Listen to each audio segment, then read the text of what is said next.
जरा सोचो, एक रिटायर्ड सीक्रेट एजेंट एक खतरनाक माफिया गैंग से अकेला भिड़ जाए। आज मेरा गला बहुत खराब है, तो आज की कहानी मेरा दोस्त सुनाएगा। कहानी की शुरुआत होती है क्ले नाम के एक आदमी से, जो द बी हाइव नाम की एक खुफिया स्पेशल फोर्सेस यूनिट का मेंबर हुआ करता था। ये खुफिया ग्रुप अमेरिकन सरकार के लिए ऐसे खास केसेस पर काम करते थे जिनके बारे में आम डिपार्टमेंट्स को भी कोई खबर नहीं थी। खैर, जब क्ले ने बी हाइव ग्रुप छोड़ा तो वो असलियत में बी कीपर बनकर आम जिंदगी जीने लगा। उसने मिसिस पार्कर नाम की एक बूढ़ी औरत का गैरेज रेंट पर ले लिया और वहीं पर मधुमक्खियां पालकर शहद निकालने का काम शुरू किया। मिसिस पार्कर एक रिटायर्ड स्कूल टीचर थी जो अकेली रहा करती थी और अब वो एक चैरिटी ऑर्गेनाइजेशन के लिए काम करती थी जो जरूरतमंद महिलाओं और बच्चों की मदद करती थी। वो क्ले को अपना गैरेज रेंट पर देकर काफी ज्यादा खुश थी क्योंकि क्ले काफी अच्छे दिल का इंसान था। एक दिन काम खत्म होने के बाद मिसिस पार्कर ने क्ले को रात को डिनर के लिए बुलाया। इसके बाद जब वो अपने लैपटॉप पर काम कर रही थी तो अचानक उसे एक वायरस नोटिफिकेशन आई, जिसके मुताबिक उसकी हार्ड ड्राइव में वायरस आ गया था। वहाँ पर एक फोन नंबर भी था जिस पर फोन करके वो अपना डाटा गायब होने से बचा सकती थी। अब मिसिस पार्कर ने बिना समय गवाए उस नंबर पर कॉल किया। ट्र ट्र, और वो फोन सीधा एक साइबर अपराधी गिरोह को जा लगा। ये गुंडे एंटीवायरस कंपनी के भेस में भोले भाले लोगों का पूरा बैंक अकाउंट खाली कर देते थे। अब जैसे ही मिसिस पार्कर ने फोन किया तो हैकर्स की टीम ने उनका कंप्यूटर हैक कर लिया और अब वो आसानी से उनकी सारी बैंक डिटेल्स देख पा रहे थे। वहीं मिसिस पार्कर को वायरस और डाटा गायब होने के बारे में कोई खास जानकारी नहीं थी, इसीलिए वो मैनेजर कार्नेट से इसे ठीक करने के बारे में बात कर रही थी। उसे समझ नहीं आ रहा था कि उसके लैपटॉप पर अपने आप विंडोज कैसे खुल रही थी। खैर, कार्नेट ने उसे समझाया कि ये सब कंपनी के वायरस हटाने के प्रोसीजर में शामिल है। इसके बाद कार्नेट ने मिसिस पार्कर से उनके बैंक अकाउंट की जानकारी मांगी। क्या आप अपने बैंक अकाउंट्स की जानकारी दे सकती हैं? और मिसिस पार्कर ने उसे जानकारी भी दे दी। तो कार्नेट ने कंपनी की तरफ से उसके अकाउंट में $50,000 भेज दिए, जिसे देखकर मिसिस पार्कर काफी ज्यादा हैरान हुई। $50,000! अरे उसे देखकर तो किसी की भी आंखें फटी की फटी रह जाए। लेकिन तभी कार्नेट ने उससे कहा कि उसने गलती से 500 की बजाय $50,000 भेज दिए हैं। अब उसने मिसिस पार्कर को बाकी के पैसे लौटाने के लिए कहा, तो उन्होंने बिना ज्यादा सोचे समझे अपना पासवर्ड डालकर बचे हुए पैसे कार्नेट को लौटा दिए। लेकिन ऐसा करते ही कुछ ही पलों में उनका पूरा बैंक अकाउंट खाली हो गया। आखिरकार कार्नेट और उनकी टीम का मिशन कामयाब रहा। 7 करोड़! इधर ये सब देखकर मिसिस पार्कर के पैरों तले की जमीन ही खिसक गई, क्योंकि ना सिर्फ उनकी बचत के पैसे गायब हो गए थे बल्कि उनकी चैरिटी ऑर्गेनाइजेशन का भी सारा पैसा उड़ चुका था। उन्हें समझ नहीं आ रहा था कि अब उन्हें क्या करना चाहिए।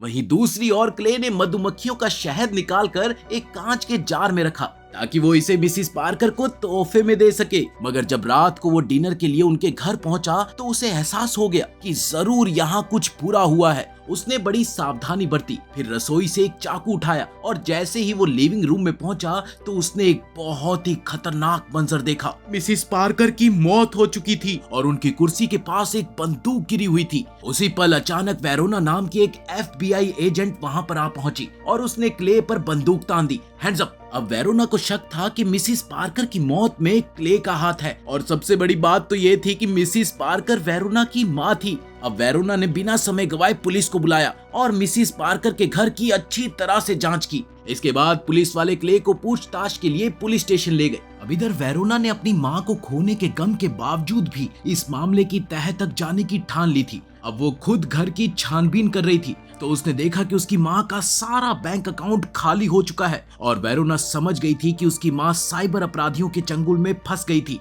अब ये बिल्कुल साफ हो गया था कि मिसिस पार्कर की मौत कोई मर्डर नहीं था, क्योंकि वो अपना और चैरिटी का सारा पैसा खोने का दुख नहीं सह सकी। आखिरकार पुलिस ने क्ले को छोड़ दिया और अगले ही दिन जब वो अपने घर पहुंचा तो वेरोना उससे मिलने गई। वो उस पर अपनी माँ की मौत का जिम्मेदार होने का इल्जाम लगाने के लिए उससे माफी मांगने के लिए आई थी। फिर उसने क्ले को साइबर अपराधी गिरोह के बारे में बताया जो एंटीवायरस कंपनी के भेस में मासूम लोगों का फायदा उठा रहे थे। वेरोना ने कहा कि ये गैंग कई साल से FBI को चकमा देकर भाग रही है और अब तक FBI के हाथों इनका कोई भी नामो निशान नहीं लगा है। अब जब क्ले को इसके बारे में पता चला चला तो उसने तुरंत बी कीपर से बात की और उन्हें इस गैंग को पकड़ने का जिम्मा सौंपा। उसने ये ठान लिया था कि वो किसी भी हालत में मिसिस पार्कर को न्याय दिलाकर रहेगा। अब जल्द ही बी कीपर्स अपने काम में जुट गए और इधर उधर से सारी जानकारी इकट्ठा करके इस गिरोह पर रिसर्च करने लगे और फिर कुछ ही समय में उन्होंने कार्नेट की इस फ्रॉड कंपनी की जानकारी निकालकर क्ले को सौंप दी। कुछ ही देर में हम देखते हैं कि क्ले गैसोलीन से भरे 2 कैन्स लेकर कार्नेट की कंपनी यूडीजी के हेडक्वार्टर्स पर जा पहुंचा था। उसने बड़ी आसानी से सिक्योरिटी गार्ड्स को अपने रास्ते से हटाया और सीधा कंट्रोल रूम में जा पहुंचा। वहां उसने कुछ लोगों से पूछताछ की और फिर एक आदमी को बुरी तरह पीटना शुरू कर दिया। थे मुक्के थे मुक्के थे मुक्के। आखिरकार उसने सबको चेतावनी दी कि आज के बाद उनमें से कोई भी मिसिस पार्कर की तरह किसी इंसान का पैसा नहीं लूटेगा। अगर उन्होंने ऐसा किया तो उनके लिए ये अच्छा नहीं होगा। अब इसके बाद उसने सबको कमरे से बाहर निकल जाने को कहा और खुद सभी कंप्यूटर्स पर गैसोलीन छिड़कने लगा। फिर उसी पल कार्नेट और उसके गुंडे क्ले पर हमला करने के लिए पहुंचे तो उसने बड़ी ही आसानी से सबको धूल चटा दी। इसके बाद उसने वहां एक बॉम्ब लगाया और कार्नेट से कहा कि अगर उसे अपनी जान प्यारी है तो यहाँ से बाहर निकल जाए। कुछ ही पलों में किसी फोन की घंटी बजी ट्रन ट्रन और अचानक वहां इतना जबरदस्त धमाका हुआ कि उनका पूरा ऑफिस कुछ ही पलों में राख हो गया।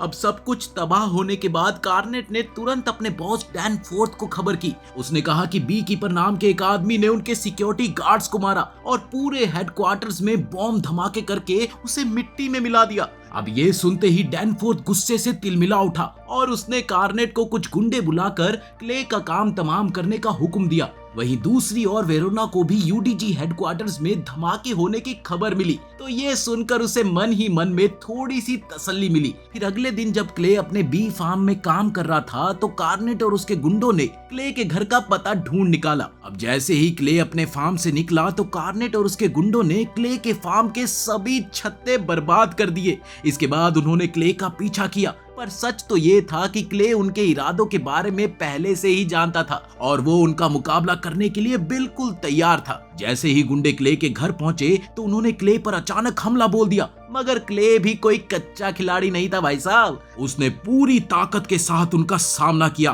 और सभी गुंडों को मौत के घाट उतार दिया। फिर क्ले ने जानबूझकर कार्नेट की जान बख्श दी और सिर्फ उसकी उंगलियां काटकर उसे जिंदा छोड़ दिया। अब मौका मिलते ही कार्नेट तो वहां से दुम दबाकर भाग निकला।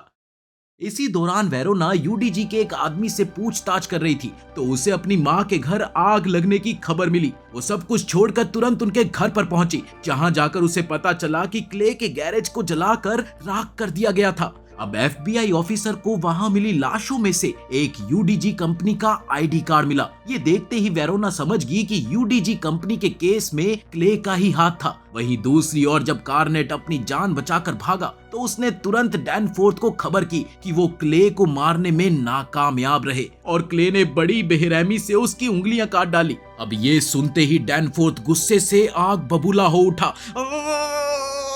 उसे समझ आ गया था कि क्ले कोई मामूली आदमी नहीं है। अब उसी समय अचानक क्ले कार्नेट के सामने आ गया और उस पर हमला बोल दिया। क्ले ने उसे बेल्ट से बांधकर अपनी गाड़ी के बम्पर से बांध दिया और गाड़ी चला दी जो कार्नेट को लेकर सीधा पानी में जा गिरी। इधर इस सब के दौरान डैनफोर्थ अब भी फोन पर था। तब क्ले ने कार्नेट का फोन उठाकर डैनफोर्थ से कहा कि वो तैयार रहे क्योंकि जल्द ही वो हिसाब बराबर करने के लिए उस तक पहुंचने वाला है। उधर हम देखते हैं कि वेरोना और उसका साथी मैट यूएसए सरकार के डेटाबेसेस में से क्ले की असलियत की जानकारी निकालने की कोशिश में लगे हुए थे, लेकिन काफी समय बाद भी उनके हाथ में कुछ नहीं लगा। तब वेरोना ने हिसाब लगाया कि शायद वो किसी खुफिया सरकारी ऑर्गेनाइजेशन का हिस्सा रहा होगा जहां उसकी खास ट्रेनिंग हुई होगी। शायद इस ऑर्गेनाइजेशन के बारे में एफबीआई को भी कोई जानकारी ना हो। इसके कुछ ही देर बाद वेरोना को खबर मिली कि यूडीजी के मैनेजर कार्नेट की लाश पानी में क्ले की गाड़ी से बंधी हुई मिली है। अब इधर डैनफोर्थ वेलेस नाम के एक आदमी से मिला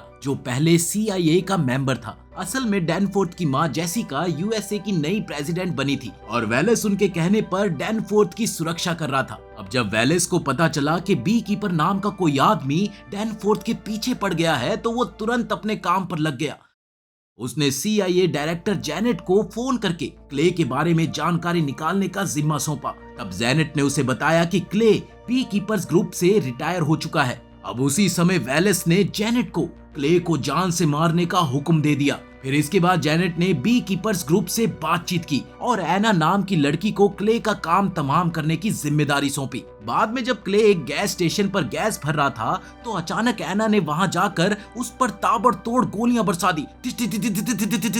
पर क्ले ने भी उसका डटकर सामना किया। आखिरकार उसने एना की भी उंगलियां काट कर उसे जिंदा जला दिया और इसी वजह से पूरे गैस स्टेशन में जबरदस्त धमाका हो गया। अब और ऑफिसर्स की जान ना जाए इसलिए बी कीपर्स ने CIA को संदेश भेजा कि अब वो क्ले का पीछा नहीं करेंगे। वहीं जेनेट ने ये संदेश वेलेस को भेजा जिसका मतलब ये था कि CIA और बी कीपर्स दोनों क्ले के मामले से दूर रहेंगे। ये सुनने के बाद वेलेस के पास कोई चारा नहीं था, इसीलिए उसने ये मामला अपने हाथों में लेने का फैसला किया। उसने स्पेशल फोर्सेस के मेंबर्स की एक टीम बनाई और उन्हें बी कीपर्स ऑर्गेनाइजेशन के बारे में बताया। उसने कहा कि क्ले एक मनचला एजेंट है जिसकी हरकतों की वजह से आम लोगों की जान को बहुत खतरा है और इसी वजह से उन्हें किसी भी हाल में क्ले को जान से मारना होगा। खैर फिर अगले दिन वेरोना और मैट तबाह हो चुके गैस स्टेशन पर पहुंचे तो उन्हें एना की जली हुई लाश मिली। ऐसा लग रहा था कि एना किसी खुफिया सरकारी ऑर्गेनाइजेशन का हिस्सा थी, मगर वेरोना ये नहीं जानती थी कि वो क्ले को मारने क्यों आई थी। वहीं दूसरी ओर क्ले ने एना की कटी हुई उंगलियों की मदद से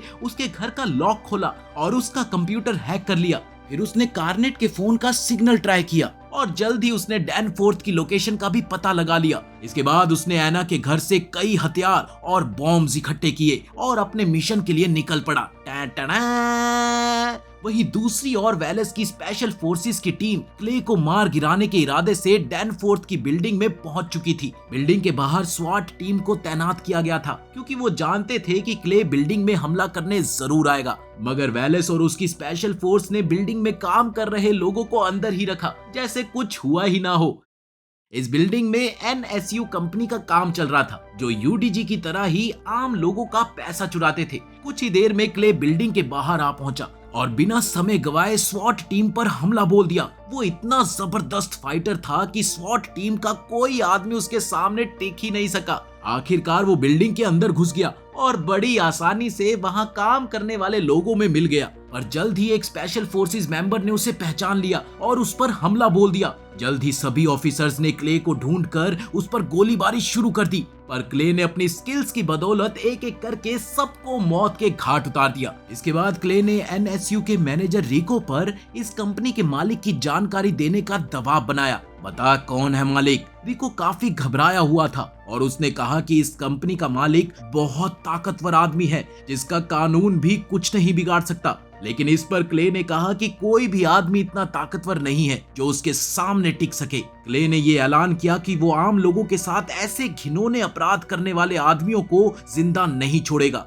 आखिरकार रिको ने अपनी जान बचाने के लिए अपने मालिक का नाम पता बता ही दिया, लेकिन उसी समय वेरोना और उसकी टीम ने वहां आकर क्ले पर हथियार तान दिए, पर इस बार भी क्ले बच निकलने में कामयाब रहा। खैर फिर जल्द ही वेरोना और मैट को पता चला कि UDG और NSU जैसी कंपनीज जो आम लोगों का पैसा चुराती है उनका मालिक US प्रेसिडेंट का बेटा डैनफोर्थ ही है। अब वेरोना को एहसास हुआ कि क्ले की वजह से सिर्फ डैनफोर्थ ही नहीं बल्कि US प्रेसिडेंट जेसिका को भी जान का खतरा है। अब इसकी खबर मिलते ही डेप्यूटी डायरेक्टर प्रिग ने वेरोना और मैट को क्ले को पकड़कर लाने की जिम्मेदारी सौंपी और वहीं स्वैट टीम ने प्रेसिडेंट और उनके परिवार की सुरक्षा बढ़ा दी। फिर अगले दिन वेरोना और मैट सिक्योरिटी सर्विस एजेंट्स के साथ US प्रेसिडेंट और उनके बेटे को सुरक्षा देने के लिए पहुंचे। आज वो बीच किनारे अपने बंगलों में एक चैरिटी प्रोग्राम करने वाले थे। अब FBI और खुफिया सिक्योरिटी सर्विस के वहां होने के बावजूद भी वेलेस डैनफोर्थ की सुरक्षा के लिए चिंता में था। अब इसी वजह से उसने कुछ महान फाइटर्स की टीम को बुलाया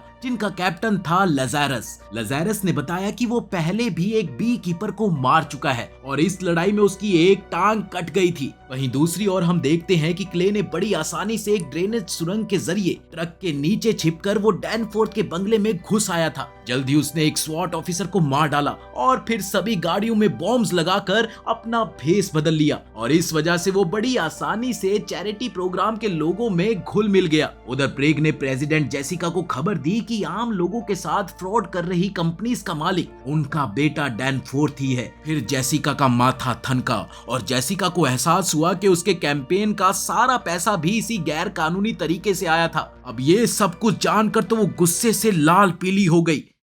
इसी दौरान वेरोना ने प्रोग्राम में क्ले को पहचान लिया और स्वॉट टीम को उसे पकड़ने का हुक्म दिया। अब जल्द ही स्वॉट टीम ने उसे बंदूक की नोक पर गिरफ्तार करने की कोशिश की तो क्ले हार मानकर अपने घुटनों पर बैठ गया। मगर सच तो ये था कि ये भी उसके प्लान का एक हिस्सा था, क्योंकि उसी समय उसने चुपके से खुफिया एजेंट्स के सभी ट्रक्स में धमाके कर दिए और अचानक सभी ऑफिसर्स पर हमला करके डैनफोर्थ की जान लेने के लिए निकल पड़ा। उधर ऑफिस में जब जेसिका को अपने बेटे की काली करतूतों की खबर मिली तो उसने डैनफोर्थ की सच्चाई क्ले और पूरी दुनिया के सामने लाने का फैसला किया ताकि उन मासूम लोगों को न्याय मिल सके। अब इधर क्ले बिल्डिंग में घुसकर सीक्रेट एजेंट्स और वेलेस के गुंडों को बेरहमी से पीट रहा था। कुछ ही समय में वो प्रेसिडेंट के हॉल में पहुंच गया जहां पर लज़ारस और उसकी भयंकर हाथापाई हुई, पर क्ले इसमें भी जीत गया और अब वो प्रेसिडेंट के कमरे की ओर बढ़ा। तभी अचानक वेलेस उसके सामने आ गया। वो उसे डैनफोर्थ को मारने से रोकना चाहता था, पर क्ले ने उसकी एक ना सुनी बल्कि बदले में उसकी उंगलियां तोड़ डाली। भाई इसे दूसरों की उंगलियों से बड़ा प्यार है। खैर उधर प्रेसिडेंट के ऑफिस में डैनफोर्थ बेहद परेशान हो चुका था क्योंकि उसकी माँ पूरी दुनिया के सामने उसके काले धंधों का खुलासा करने वाली थी। अचानक डैनफोर्थ के सर पर भूत सवार हो गया और उसने एक बंदूक निकालकर प्रिक को गोली मार दी। फिर उसी समय क्ले ने कमरे के दरवाजे को बॉम्ब से उड़ा दिया और अंदर घुस आया। तभी वेरोना और बाकी FBI एजेंट्स भी उसके पीछे बंदूक लेकर आ पहुंचे। अब डैनफोर्थ बुरी तरह से घबरा गया था, इसीलिए उसने अपने फायदे के लिए अपनी माँ जेसिका को ही बंदी बना लिया। अपनी माँ को ही बंदी बना लिया, कैसा बेटा है यार ये। वेरोना ने क्ले से कहा कि वो जेसिका और डैनफोर्थ को नुकसान पहुंचाने की गलती ना करे। अब इधर डैनफोर्थ अपनी जान बचाने के चक्कर में अपनी माँ की जान लेने को तैयार हो गया था। अब इस मुश्किल घड़ी में क्ले ने वेरोना से पूछा कि तुम्हारे लिए कानून ज्यादा जरूरी है या निर्दोष लोगों को न्याय मिलना। फिर उसने बिना समय गवाए डैनफोर्थ को गोली मारकर जेसिका की जान बचाई और खुद एक खिड़की तोड़कर वहां से फरार हो गया। इस खिड़की से वेरोना गोली चलाकर क्ले का काम तमाम कर सकती थी, पर उसने खुद को रोक लिया। सच तो ये था कि उसने कानून से ऊपर अपनी माँ और बाकी मासूमों के न्याय को रखा। आखिरकार क्ले का मिशन अब पूरा हो चुका था, इसलिए उसने स्कूबा गियर पहना जो उसने पहले ही बीच पर छिपा दिया था और फिर समंदर में कूदकर वहां से फरार हो गया। इसके साथ ही कहानी यहीं पर खत्म होती है। तो मेरे दोस्त की आवाज कैसी लगी कमेंट्स में जरूर बताना। मिलते हैं अगली वीडियो में।